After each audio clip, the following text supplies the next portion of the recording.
Cette plante renverse tout ce que l'on croyait savoir sur la survie. Imaginez, un arbuste que les peuples de l'espace post-soviétique appellent épine vineuse, ou simplement kysil rouge, capable d'accumuler jusqu'à 5 fois plus d'acides organiques que certaines préparations pharmaceutiques. Et pourtant, il pousse là où rien d'autre n'accepte de vivre, au bord des routes poussiéreuses du Kazakhstan, sur les pentes pierreuses du Caucase, sous les pins maigres de Biélorussie. Ce qu'ils ne veulent pas que vous sachiez, c'est que ce buisson méprisé contient plus de résilience que des hectares de monoculture subventionnés. Une impossibilité biologique, disent certains, parce que selon leurs modèles industriels, une plante ne devrait pas survivre à ces hivers qui coupent le souffle, ni à ces étés qui brûlent la terre comme un four ouvert. Et pourtant, Berberis vulgaris, oui, retenez bien ce mot latin, sans racines, s'agrippe, sans tête. Le secret enterré sous l'asphalte, c'est qu'autrefois on le chérissait comme un trésor.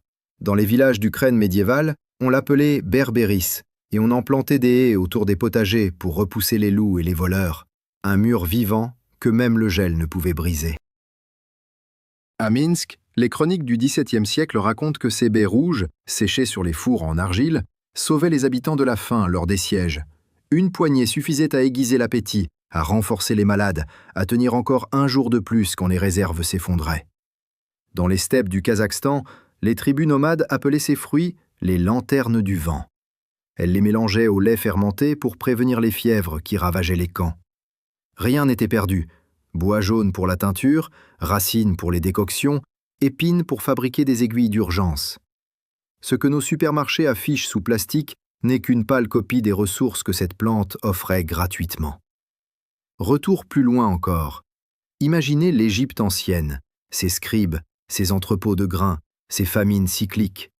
Des papyrus mentionnent un buisson acide utilisé pour désinfecter l'eau et préserver les voyageurs contre les maladies du Nil.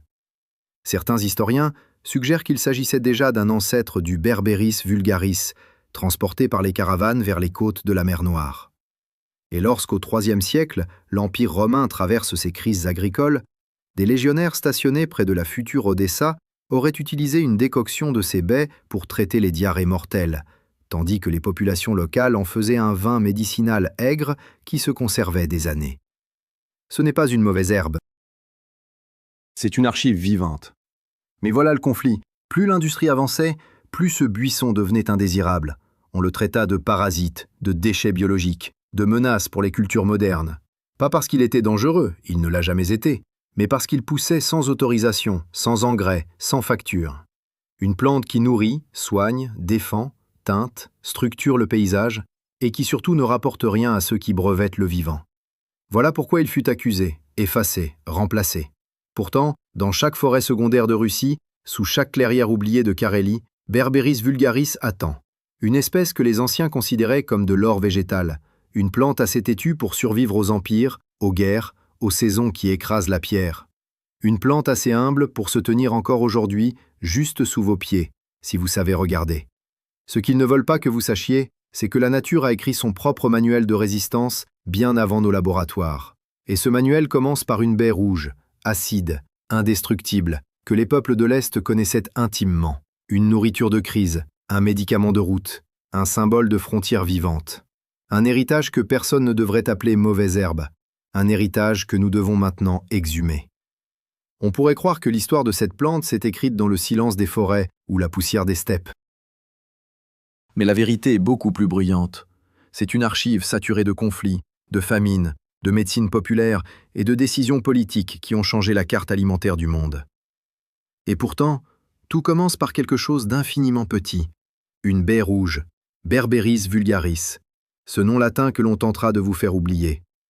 Cette baie qui, pour les peuples de Russie, de Biélorussie, d'Ukraine et du Kazakhstan, n'était pas un fruit secondaire, mais une arme contre la faim. Ce qu'ils ne veulent pas que vous sachiez, c'est que pendant des siècles, cette plante fut l'une des plus fiables banques alimentaires de l'humanité, surtout dans les régions où l'hiver n'est pas qu'une saison, mais une épreuve. Imaginez Kiev au XIIe siècle, encerclé, les routes coupées, les moulins enneigés. Les chroniques racontent que les habitants broyaient les baies séchées pour en faire une pâte aigre, mélange de survie qui accompagnait les dernières réserves de céréales.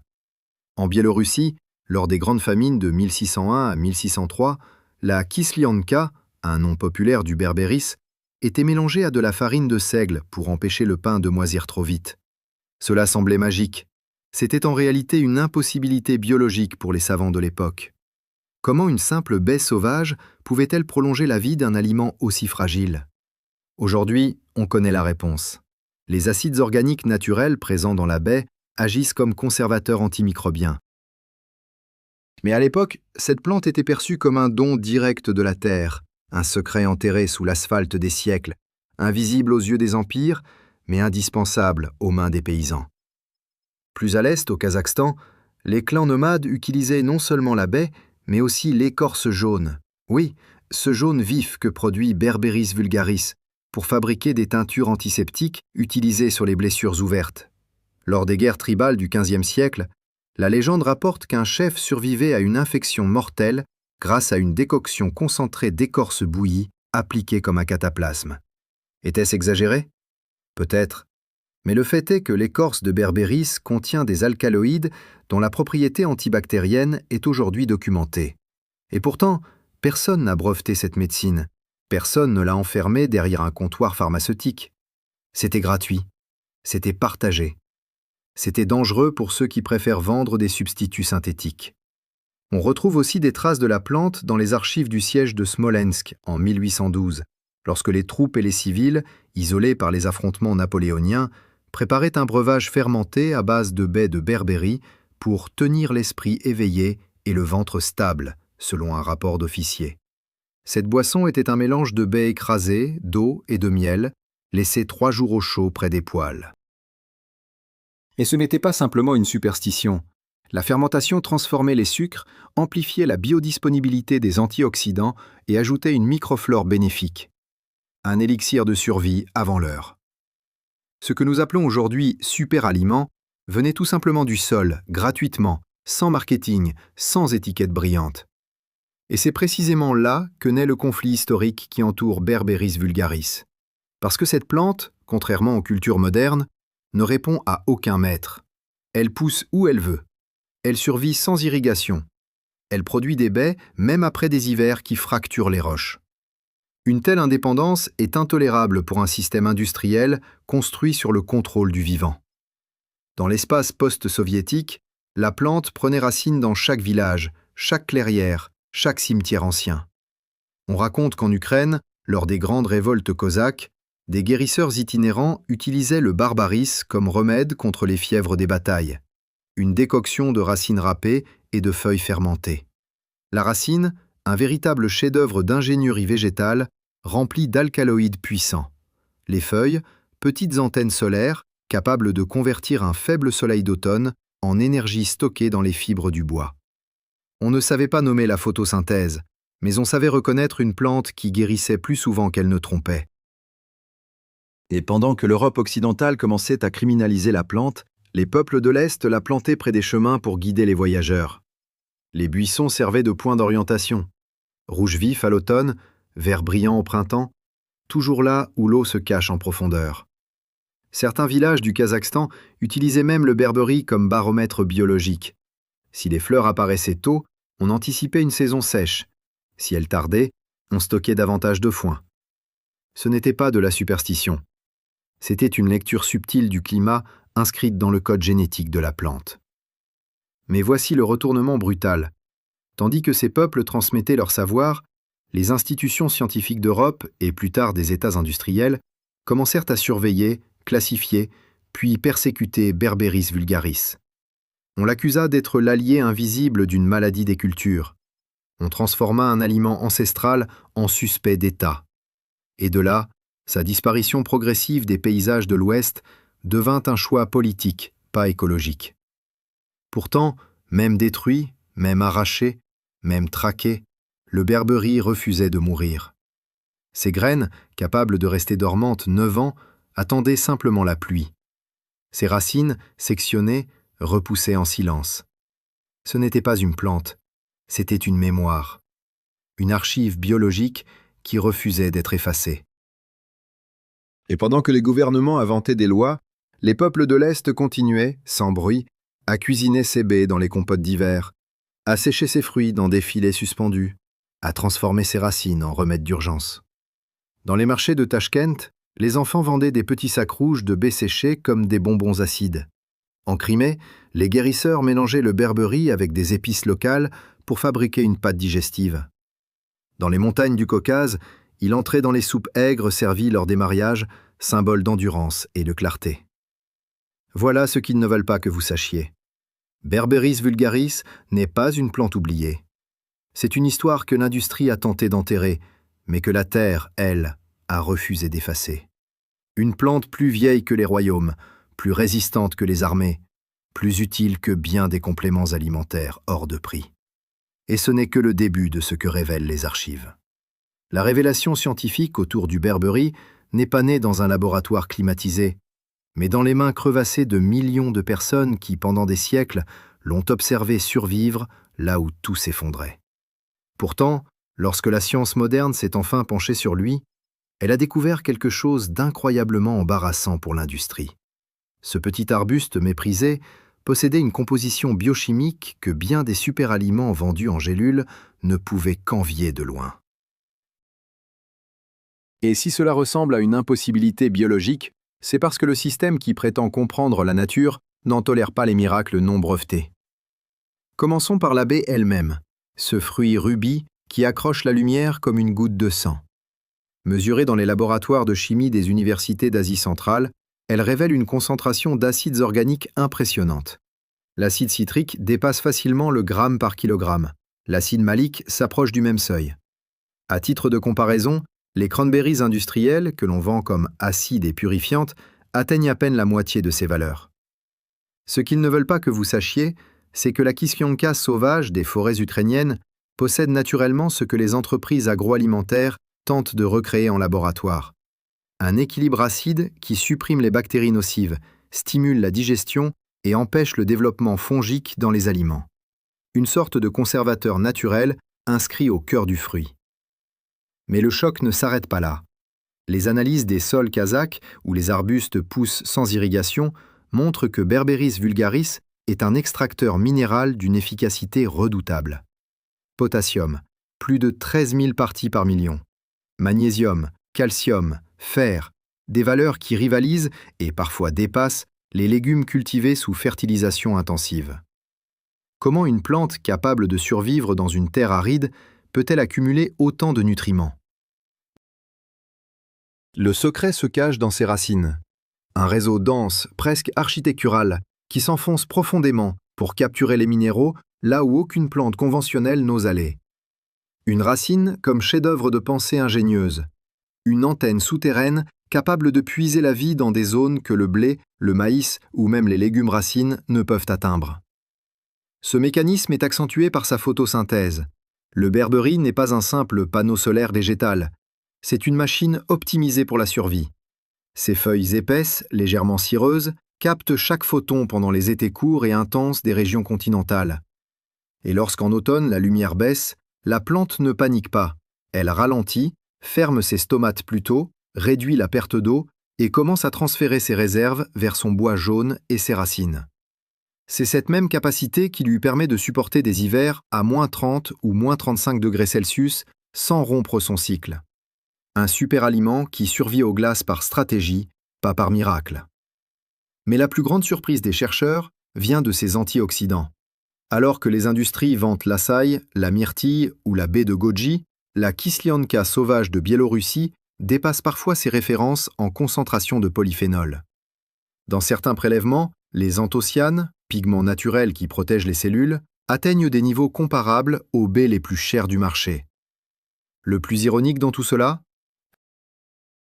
Ces baies de luxe sont cultivées sous serre, sous lumière artificielle, irriguées, fertilisées, vendues à prix d'or, tandis que Berberis vulgaris pousse gratuitement sous les bouleaux, les pins, les pommiers abandonnés. Et ce qu'ils ne veulent pas que vous sachiez, c'est que la nature ne peut pas être brevetée. C'est là que commence le complot économique. Quand un super-aliment est gratuit, robuste, résilient, capable de pousser sans irrigation, il ne rapporte rien. Quand une plante fabrique par elle-même des antioxydants aussi puissants que ceux vendus dans les pharmacies sous forme de comprimés brillants, elle devient une menace. Une menace pour les marges, une menace pour les chaînes d'approvisionnement. Une menace pour l'économie de la rareté artificielle. Les grandes corporations, Big Pharma, Big Ag, n'ont aucun intérêt à promouvoir une plante dont les graines coûtent zéro, qui peut coloniser un jardin sans fertilisant, qui peut nourrir une famille entière avec quelques arbustes.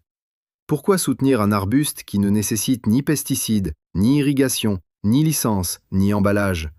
Pourquoi vanter un aliment disponible dans chaque forêt de Russie, chaque bordure de chemin en Kazakhstan, chaque colline boisée d'Ukraine, alors qu'il est tellement plus rentable de vendre des poudres lyophilisées importées? Le comble, dans plusieurs régions, le berbéris a été délibérément supprimé pour laisser la place à des monocultures sensibles, faibles, dépendantes de plusieurs dizaines de traitements chimiques. On a arraché la plante robuste pour cultiver la plante fragile. On a détruit un super aliment pour protéger un aliment médiocre. Voilà la véritable farce du système moderne. Mais si l'on s'intéresse à l'organisme humain plutôt qu'au profit, alors le berbéris reprend toute sa valeur. Ces acides activent les enzymes digestives, améliorent la vidange gastrique et favorisent la croissance des bonnes bactéries intestinales, comme un starter naturel pour le microbiome. Ces polyphénols agissent comme un bouclier contre le stress oxydatif, ce même stress que les industries prétendent combattre en vendant des compléments hors de prix. Ces minéraux soutiennent l'équilibre électrolytique, le fonctionnement musculaire, la santé cardiovasculaire. Et tout cela sous une forme que l'organisme reconnaît naturellement, sans additifs, sans gélules, sans excipients. Le mécanisme biologique unique du berbéris tient aussi à sa capacité d'adaptation. Les chercheurs qualifient cela de plasticité physiologique. La plante ajuste sa photosynthèse, sa croissance, sa chimie interne selon la lumière, l'humidité et la température. C'est une stratégie qui lui donne une avance considérable sur les cultures standardisées. Et cette plasticité se reflète dans son impact sur l'humain. Les baies, selon qu'elles soient fraîches, séchées, fermentées ou bouillies, libèrent des composés différents, permettant des usages variés, énergétiques, digestifs, antiseptiques, antioxydants. Comparons avec ce que l'on trouve en magasin. Jus pasteurisé sucré, le berbéris gagne. Compléments multivitaminés sans minéraux naturels, le berbéris gagne. Baies importées saturées de conservateurs, le berbéris gagne encore. Parce qu'il ne triche pas, parce qu'il n'a rien à vendre, parce qu'il pousse, c'est tout. Alors pourquoi ce super aliment n'est-il pas dans les rayons? Pourquoi n'existe-t-il pas d'industrie mondiale du berbéris? Parce que la nature ne peut pas être brevetée. Parce qu'une plante gratuite est une menace. Parce que ceux qui contrôlent l'agriculture moderne préfèrent la dépendance à l'autonomie. Parce qu'ils veulent vous vendre ce que vos ancêtres cueillaient gratuitement. Et parce que reconnaître la valeur du berbéris reviendrait à reconnaître que le système a arraché, détruit et criminalisé une ressource nutritionnelle irremplaçable. Voilà la révélation scientifique que l'on enterre sous des décennies de silence. Voilà la vérité rouge comme une baie mûre. Une vérité que personne ne devrait ignorer. La Terre a déjà créé le super-aliment parfait. C'est nous qui avons oublié son nom. Le complot économique autour du berbéris n'est pas un mythe.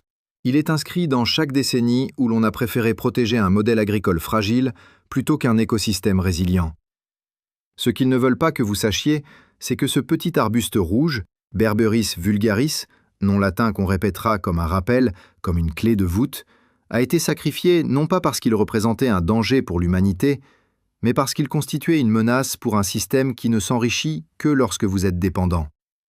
Une plante gratuite, robuste, médicinale, alimentaire, tinctoriale, voilà l'ennemi parfait d'un marché qui ne tolère pas l'autonomie. Imaginez un super aliment que vous pouvez planter vous-même sans payer de licence, sans acheter de pesticides, sans installer d'irrigation.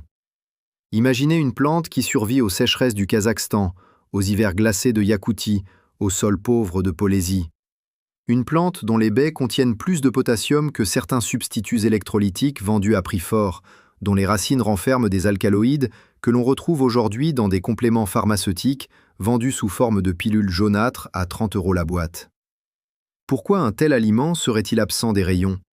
Parce qu'il casse la logique du profit, parce qu'il ne se laisse pas posséder, parce qu'il ne peut pas être transformé en produit de niche, entouré de slogans en lettres dorées.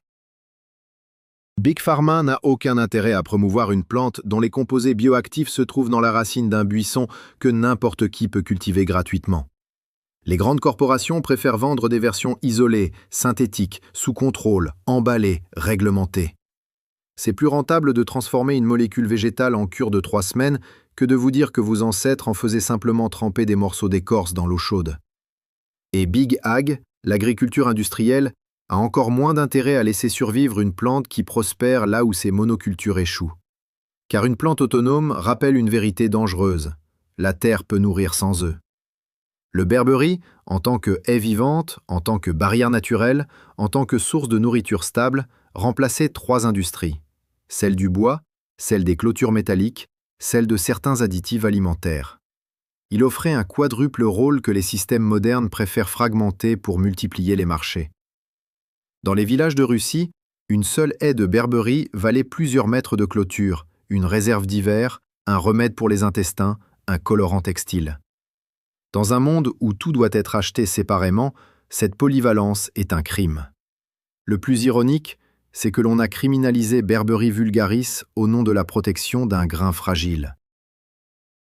On a protégé le blé, une céréale incapable de survivre sans intervention humaine massive, en détruisant une plante qui, elle, survit à tout. On a préféré la dépendance à la résilience. On a choisi une monoculture qui tombe au premier champignon plutôt qu'un arbuste capable de nourrir une population. Et on a raconté aux citoyens que cela était nécessaire, inévitable, scientifique. Mais dans les campagnes de Russie et d'Ukraine, les paysans savaient. Ils savaient que l'État ne détruisait pas un danger, il détruisait une concurrence. Ce qu'ils ne veulent pas que vous sachiez, c'est que la plante était déjà un pilier alimentaire dans tout l'espace post-soviétique et que son potentiel économique était immense. Les marchés d'Asie centrale vendaient des tonnes de baies séchées, cueillies sans machines, sans carburant, sans pesticides. Une industrie artisanale, autonome, fragile aux yeux des grandes multinationales. Car si les populations locales apprenaient que leurs mauvaises herbes valaient autant que les superfruits importés, personne n'achèterait plus les versions emballées venant de l'autre bout du monde. Voilà pourquoi le berberis n'a jamais eu droit aux campagnes de communication qu'ont eu l'açaï, la spiruline ou le quinoa. Parce qu'il ne rapporte pas. Parce qu'il appartient encore à la terre, non à une entreprise. Parce qu'il pousse dans les zones rurales pauvres que le marché préfère ignorer. Et surtout, parce que sa résilience biologique représente une menace directe pour un modèle basé sur la fragilité programmée. Mais pour ceux qui veulent le reconnaître, l'identifier et l'utiliser, le berberis ne se cache pas. Il attend. Comment le trouver? Cherchez un arbuste à rameaux jaunes lorsqu'ils sont coupés, à écorce grisâtre, aux épines triplées comme une fourche miniaturisée. Les feuilles, petites, ovales, finement dentées, se regroupent en rosettes. Au printemps, les fleurs sont jaunes, tombantes, comme de petites lanternes. À l'automne, les baies deviennent rouge vif, allongées, d'environ 1 cm. C'est l'empreinte visuelle de Berberis vulgaris, ce nom latin qui revient comme un refrain, comme une vérité qu'on ne peut plus effacer. Comment l'utiliser? Cru, pour son acidité brute qui réveille le palais. Séché, pour une conservation de plusieurs années. En décoction, avec quelques grammes de racines, ancien remède des guérisseurs des steppes. En fermentation, pour créer des boissons riches en microflore bénéfiques. En poudre, mélangée au miel, comme on le faisait dans les monastères russes pour calmer les fièvres légères. Chaque mode d'usage active une chimie différente, comme si la plante avait prévu toute une palette d'effets, une symphonie modulable selon le besoin. Et pourtant, dans les supermarchés modernes, rien. Silence. Rayon vide de ce fruit. Politiques agricoles qui l'interdisent encore par endroits. C'est comme si l'on avait décidé de vous couper d'un savoir vieux de plusieurs millénaires. Un savoir qui ferait de vous moins dépendant, moins malade, moins vulnérable aux pénuries, moins attaché aux solutions industrielles conditionnées en blister. La vérité brute, nue, incontestable, Berberis vulgaris n'a jamais disparu. On vous l'a caché. On vous a dit que ce n'était qu'une mauvaise herbe, qu'un déchet biologique, alors qu'il était un rempart alimentaire, une pharmacie sauvage, un compagnon de survie. Et aujourd'hui encore, ceux qui défendent ce modèle économique préfèrent que vous l'ignoriez. Parce qu'une personne qui connaît les plantes qui l'entourent n'est plus un consommateur, c'est un être libre. Voilà le cœur du complot économique. Ils ne peuvent pas posséder la nature, alors ils tentent de la faire oublier. Ils ne peuvent pas breveter une racine, alors ils la remplacent par une gélule. Ils ne peuvent pas vendre une haie vivante, alors ils préfèrent vous vendre une clôture métallique et des vitamines synthétiques. Mais le berbéris, lui, ne demande rien. Il pousse. Toujours. Malgré eux. Et c'est ce que nous allons maintenant restaurer. Identifier le berbéris dans la nature, c'est comme déterrer un fragment d'archive vivante. Une archive que l'on a tenté d'ensevelir sous des décennies de propagande agricole et de silence industriel. Et pourtant, la plante est encore là, prête à se révéler à ceux qui veulent la voir. Cherchez d'abord le bois. Lorsqu'on coupe l'un de ses rameaux, on découvre ce jaune profond, presque fluorescent, que vos ancêtres utilisaient comme teinture. Ce jaune n'existe pas par hasard. Il trahit la présence d'alcaloïdes puissants, concentrés dans le système racinaire et dans le cambium. Les tiges, droites ou légèrement arquées, sont protégées par des épines à 3 pointes, comme des tridents miniatures que même les troupeaux craignaient autrefois. Si vous apercevez ces épines, vous êtes déjà dans la sphère de Berberis vulgaris, ce nom latin qui revient comme un mantra, une structure, un témoin de l'histoire. Les feuilles, petites, ovales, d'un vert franc au printemps et d'un rouge sombre à l'automne, forment des bouquets serrés. Ce détail était crucial pour les anciens cueilleurs d'Ukraine. Ils savaient que la plante accumule davantage de vitamine C lorsque les feuilles se regroupent ainsi, car cela réduit l'exposition directe au soleil brûlant et maintient l'humidité microscopique. C'est la même stratégie que l'on observe dans les plantes alpines, une miniaturisation intelligente pour survivre à des climats extrêmes. Une impossibilité biologique selon les modèles agricoles actuels, mais une évidence pour cette plante vieille de milliers d'années. Au printemps, les fleurs apparaissent, de petites clochettes jaunes, légèrement odorantes, suspendues comme des lampions rituels. Elles étaient autrefois cueillies dans les campagnes biélorusses pour préparer des infusions qui éclaircissent l'esprit, selon les textes médicinaux du XVIIIe siècle. À l'automne, les baies mûrissent, rouges, allongées, translucides lorsque le soleil les traverse. Elles ne sont pas rondes comme les groseilles, ni charnues comme les prunes. Elles ressemblent plutôt à de minuscules gouttes d'ambre rouge, tendues par une acidité explosive. Leur goût est un choc, pas sucré, pas doux, mais un coup de fouet organique, davantage médicinal qu'alimentaire. C'est ce profil qui fait de Berberis vulgaris un symbole culinaire en Asie centrale, une baie qui ne cherche pas à plaire, mais à réveiller. Comment l'utiliser? Crue d'abord. Les anciens du Caucase en mâchaient quelques-unes avant les longues marches en montagne. L'acidité active les glandes salivaires, stimule la digestion et éclaire l'esprit, un mécanisme que les neurosciences modernes attribuent à l'interaction entre l'acide citrique et les récepteurs sensoriels de la langue. Séchées ensuite. Les populations du Kazakhstan déposaient les baies sur des toits plats, au soleil, où elles perdaient 70% de leur poids, mais concentraient tout leur polyphénol. Une poignée suffisait à enrichir une marmite de riz, de viande ou de lentilles. Dans les monastères orthodoxes, les moines réduisaient les baies en poudre et les mélangeaient au miel, un antibiotique naturel, artisanal, que les pharmaciens modernes n'auraient jamais pu breveter. La décoction, c'était le remède des guérisseurs des steppes. Un morceau d'écorce, quelques feuilles, une longue ébullition, les alcaloïdes se libéraient lentement, donnant une teinte jaune à l'eau. On l'utilisait contre les fièvres légères, les fatigues chroniques, les digestions lentes. Et même si les scientifiques contemporains se disputent pour savoir exactement pourquoi cela fonctionnait, ils ne peuvent nier la présence de molécules capables de moduler le microbiome intestinal et d'influencer le métabolisme des sucres. La fermentation est, quant à elle, l'un des secrets les plus oubliés de l'espace post-soviétique. Dans les villages du sud de la Russie, on déposait des baies écrasées dans des jarres d'eau, on ajoutait un peu de miel ou de farine, puis on laissait le tout reposer.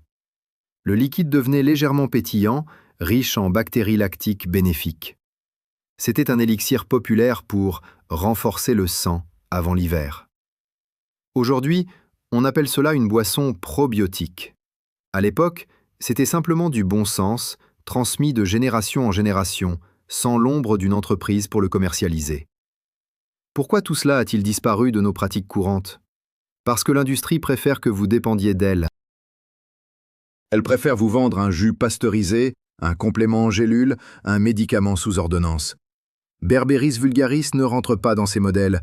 Il ne nécessite pas de champs, pas d'engrais, pas de pipeline d'irrigation, pas de machines.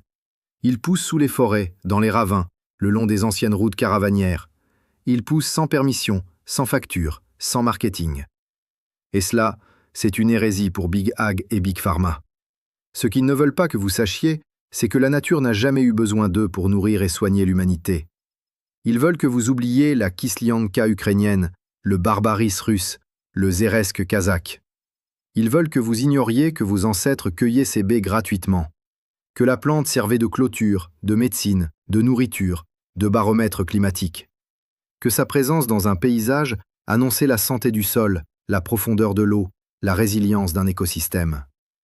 Alors, voici la finale, non pas comme une conclusion, mais comme une ouverture. Nous vivons à une époque où tout devient produit, où tout se vend, où l'on oublie que la terre offre sans compter. Le berberis, lui, est un rappel. Un rappel que l'indépendance commence souvent par une plante. Une plante que l'on reconnaît, une plante que l'on cueille, une plante que l'on utilise, un savoir que l'on transmet. Si cette archive vous a ouvert quelque chose de nouveau, abonnez-vous. Les connaissances ne survivent que si nous les transmettons. La prochaine archive s'ouvrira bientôt.